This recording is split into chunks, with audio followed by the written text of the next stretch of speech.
Listen to a conversation between two people, a customer and a representative of a company which rents cars. There are three alternative answers, A, B, and C, for each question. Decide which alternative is the most suitable answer and circle the appropriate letter. First, you have some time to look at questions 1 to 6.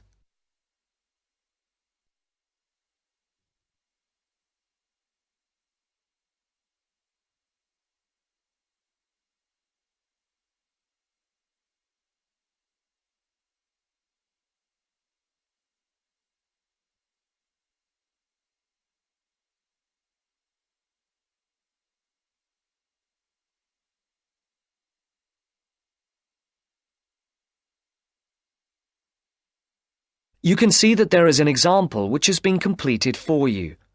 On this occasion only, the conversation relating to this will be played first. Thank you for calling Carline. So that we can best help you, can you please press the star button on your phone now? Thank you. Now choose one of the following 4 options by pressing the buttons on your telephone. Press 1 if you would like to make a car reservation.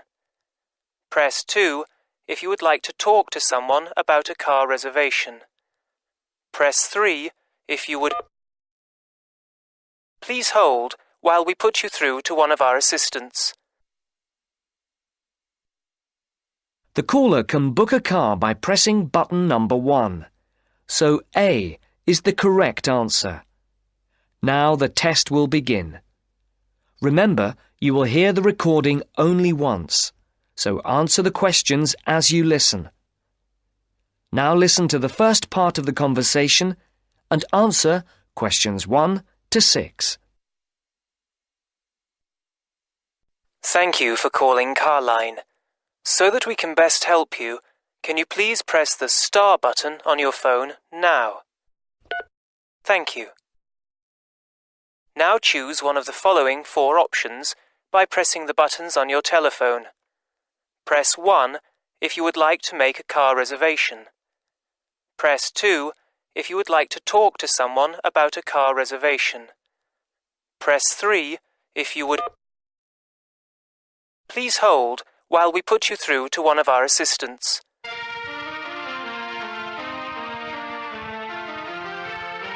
Good morning, Melanie speaking.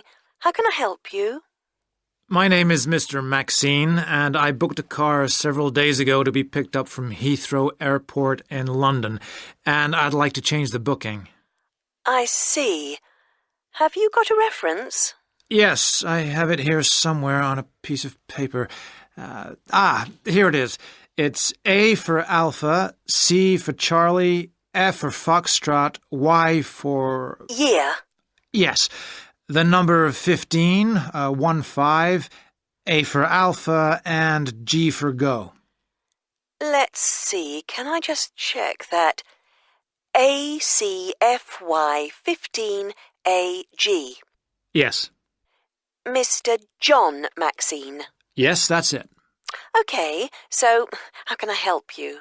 I booked a car for 3 days from this Friday at 6 p.m. to Monday at 6 p.m. Yes, a manual. I'd like to change it for a larger car and an automatic rather than a manual. And I'd also like to book it for 5 rather than 3 days. Okay, let's have a look. We have an estate which is automatic. Yes, that would be perfect. There is a difference in price, though. For the extra 2 days? Yes, but also for the size of the car. The estate is £15 more expensive per day than the saloon car you have already booked. Okay, and how much extra is it altogether then? That makes it an extra £165. It seems rather expensive. The last time I hired one, it wasn't so much. When was that? Several weeks ago. I see. Before the speakers continue their conversation, look at questions 7 to 10.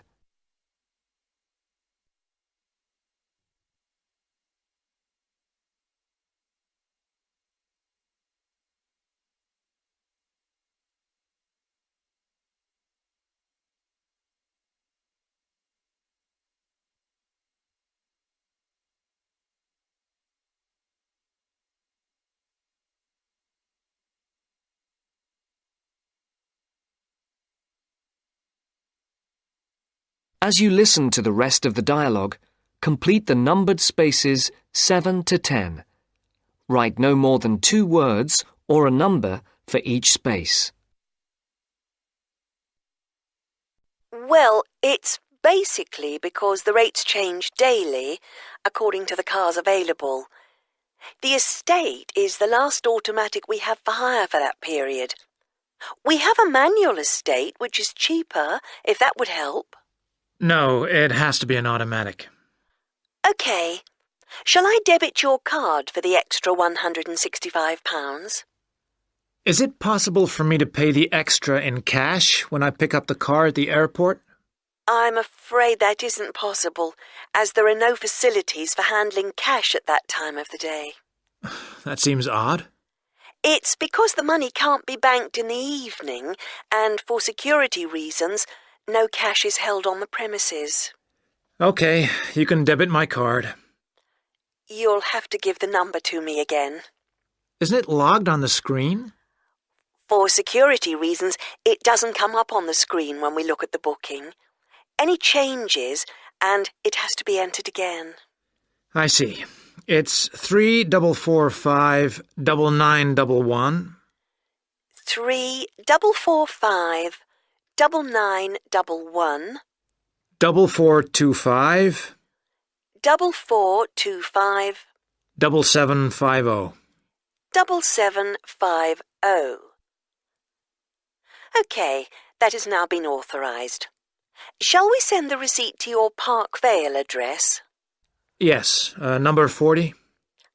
Is there anything else I can help you with, Mr. Maxine?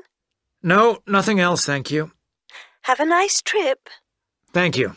Goodbye. That's the end of section 1. You now have half a minute to check your answers.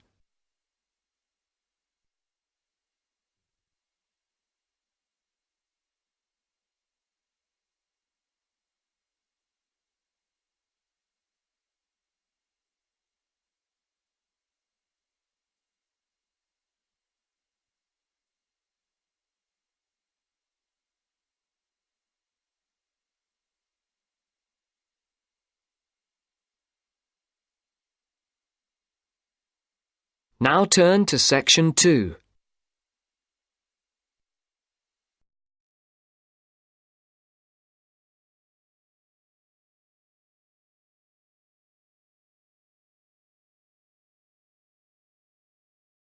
Now turn to section 2.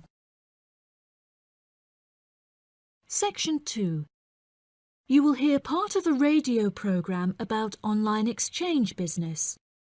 First, you have some time to look at questions 11 to 14.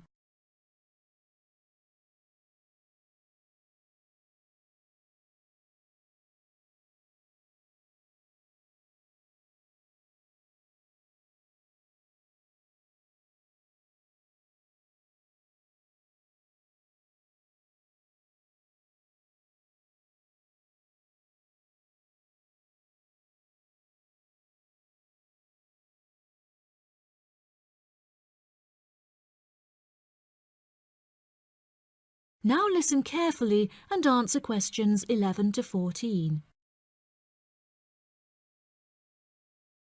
Barter Online UK is a young, up-and-coming website in the United Kingdom where users can buy new and used goods.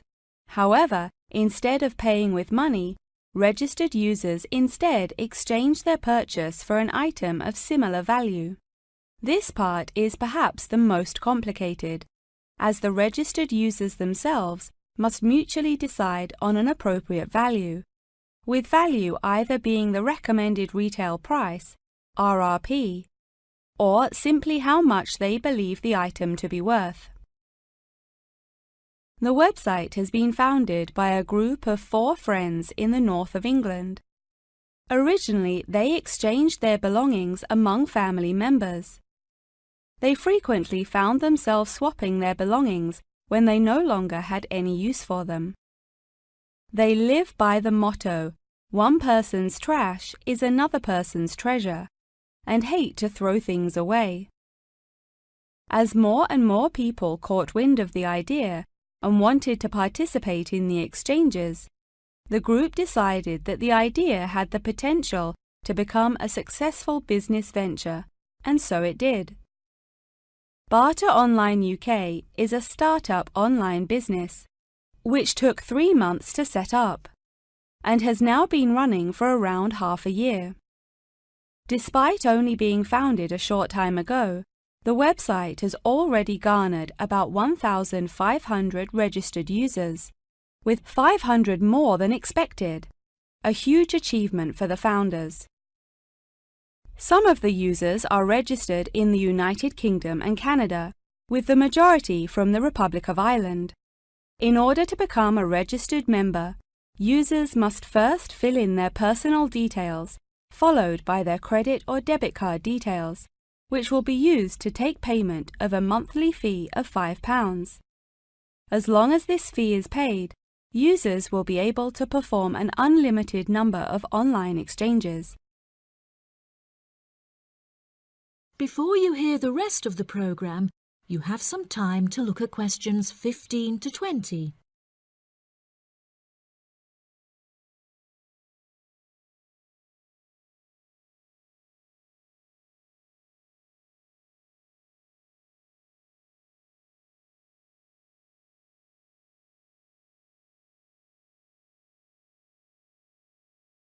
Now listen and answer questions 15 to 20. A multitude of items are sold on the website, such as textbooks, soft toys and tools. However, books for children and computer games are by far selected most. The exchange process itself is not as complicated as it might seem. Users can enter their preferences for what they would like to receive, and also explicitly state what they would like to give away, and the website will automatically pair up suitable users.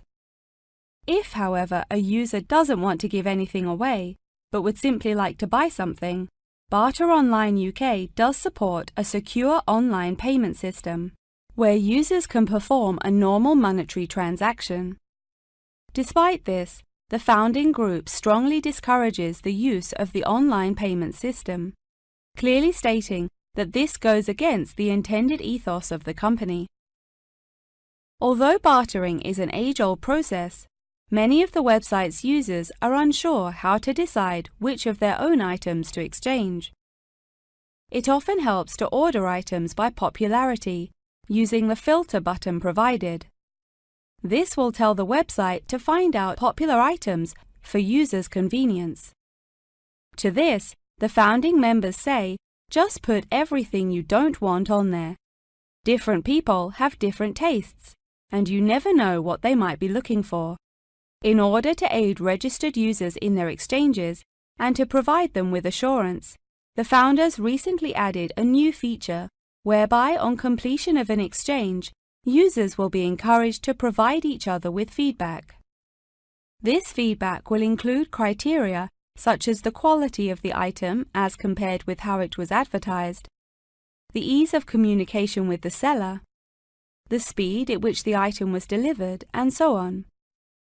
The friends believe that using this method, users will have a more transparent and trustworthy bartering experience. That is the end of section 2.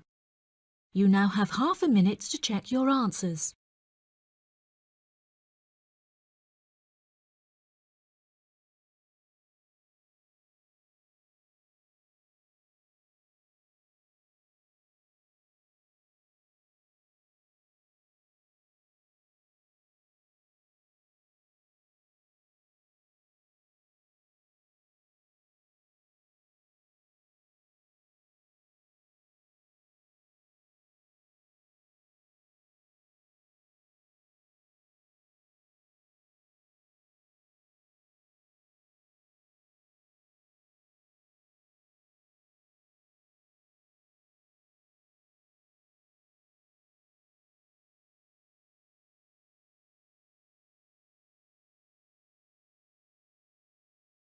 Section 3. You are going to listen to a conversation between a tutor and 2 students. In the first part of the discussion, They talk about a fellow student. First, look at questions 21 to 23.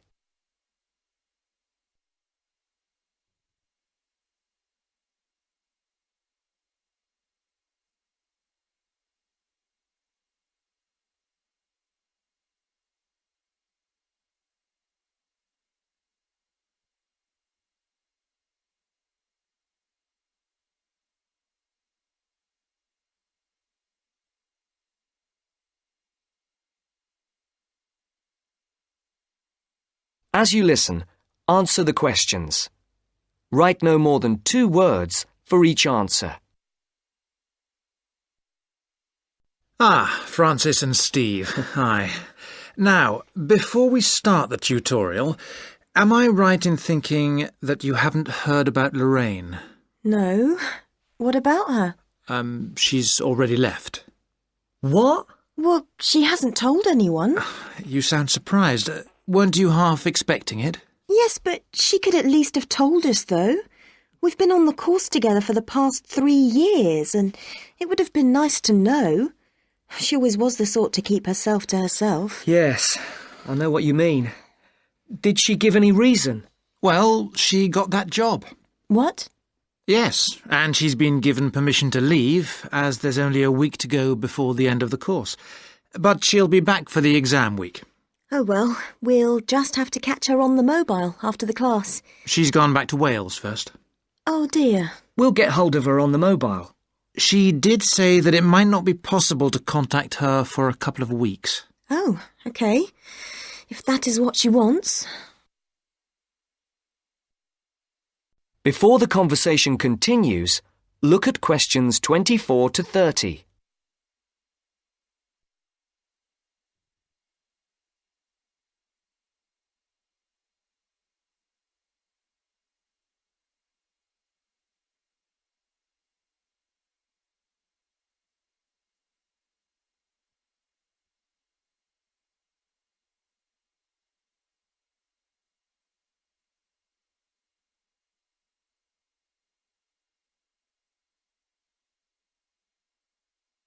Now listen to the second part of the discussion. The tutor and the 2 students are talking about assessment marks. For questions 24 to 30, there are 4 alternatives: A, B, C, and D. Decide which alternative is the most suitable answer and circle the correct letter. Right, to work. We're here to look at your assessment marks for your coursework. I take it you haven't seen them yet? No. Not yet. Well, you'll both be pleased. In fact, very pleased. Yes? Francis, you have come out with the top mark in the year. Oh. You have, in fact, got a starred first. Wow! Aren't you pleased, Francis? Yes, I'm just speechless. And, what about me? Well, Steve, you got a first as well. I don't believe it. You might have done even better, but there were a few faults with the 5,000-word project you did on traffic management. And what about the book review we had to do? Yours was, I can safely say, the best we have ever had. You're kidding. I'm not. In fact, you have won the departmental prize for the piece. It's a pity, really, that your project wasn't of the same calibre. It's still not bad at all, though, is it? It certainly isn't. What do you think were the faults with your project? I just wasn't very happy with the conclusion, and I got myself in a bit of a twist with the argument about road pricing. By and large, your overall conclusions were okay, and I would say that your thoughts on road pricing were quite original. The problem was more with the actual end. It was a bit disappointing. You started off well, but then it ended rather suddenly, as if you got fed up with it. Yes, I did kind of stop fairly abruptly. I couldn't think of much to say, even though I knew it was important. Yes, that section needed a bit more work on it. But, as I said, by and large, it was very good. And, Francis, Your project was excellent. So much so that we think you should take it further and perhaps do a PhD or at least an MPhil. What do you think? I hadn't really thought about it. I've just been concerned with getting through this final year and getting all the coursework and exams out of the way. I can understand that. But I do think that you ought to consider it seriously. If you perform as well in your exams as in your project work, you're on course for a first. Do you think that I'd get funding for it? Well, any grant will be discretionary, but you have as good a chance as anyone else. I'd even say a much better one. If you do get a first, it'll be the only one we've had in this department for 3 years. And I'd be happy to be your supervisor. Thanks. I'd like that. Do you think I should start applying for it now or wait until after the exams? I think you must really start thinking about it as soon as you can. And Steve, what about you? Have you thought about going on to do research? I have thought about it, but I have a job lined up if I get a good degree.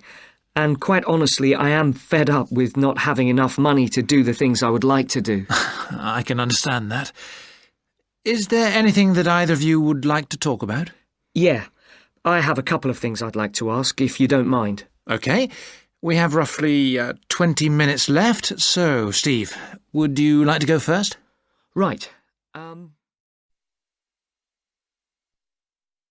That's the end of section 3. You now have half a minute to check your answers.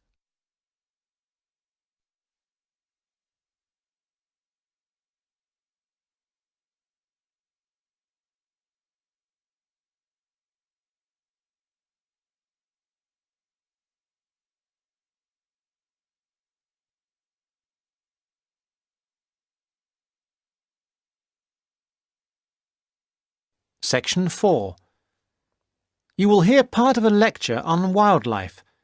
Listen carefully and answer questions 31 to 40. Thousands of exotic plants and animals have been introduced into the British Isles over thousands of years.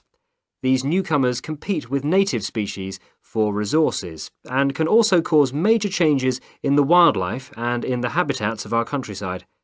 The problem is not just British, of course, but global, and it has been going on for centuries. One good example of this I'd like to mention today is the European starling.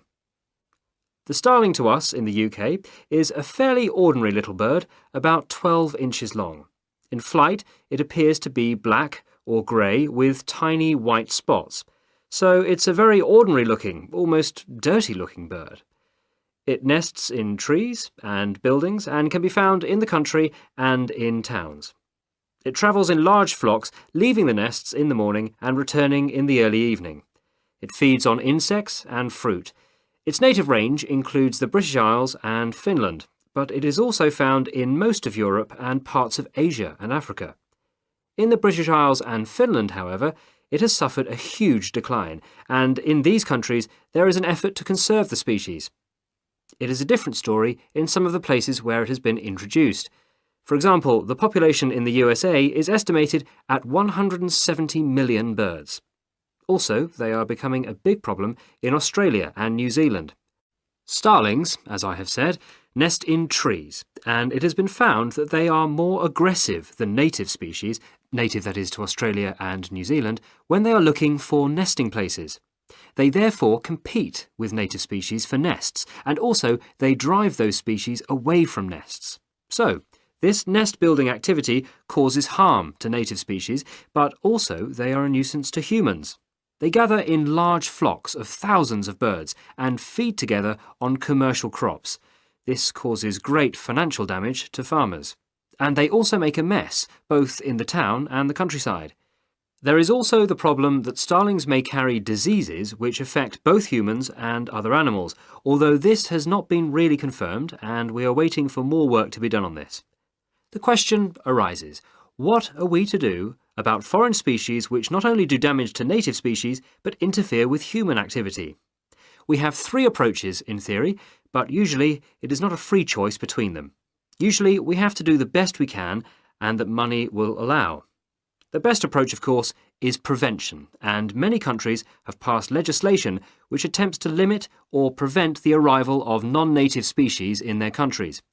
In particular, there are many international regulations on how and where ships may pick up and deposit water, and this is a major contribution to preventing the accidental transport of fish and organisms by ship, since accidental transport by ship is a frequent cause of fish and other creatures going from place to place.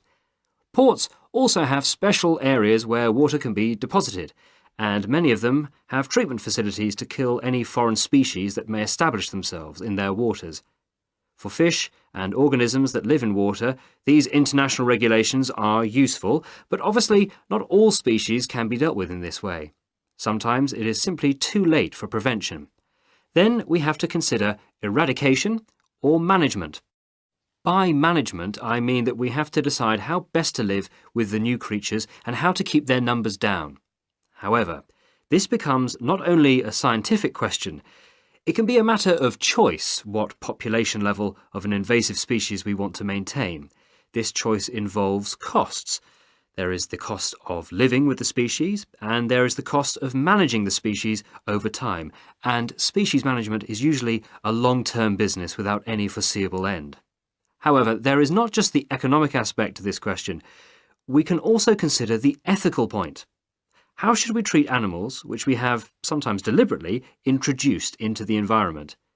Is it permissible just to exterminate a number of them convenient to ourselves?